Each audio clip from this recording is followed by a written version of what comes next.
In seconds, say what matters. Typhoon Matmo and Mount Everest blizzard.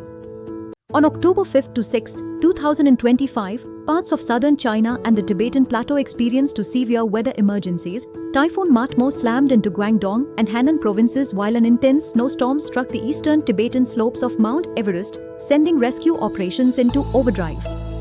Chinese authorities ordered large-scale evacuations in coastal provinces, with official counts and media reports putting evacuations in the low to mid-hundreds of thousands as the storm disrupted flights, ferries and transport links and triggered red alerts in affected cities.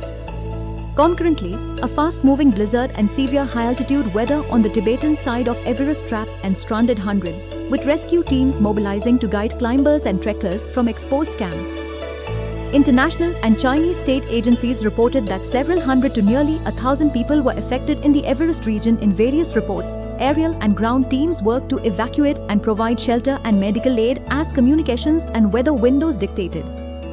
Climate analysts and disaster management experts highlighted that the simultaneity and severity of these events underscore continuing vulnerability to extreme weather during the autumn transition, when tropical systems can still intensify in the South China Sea while the high Himalaya faces sudden cold blasts.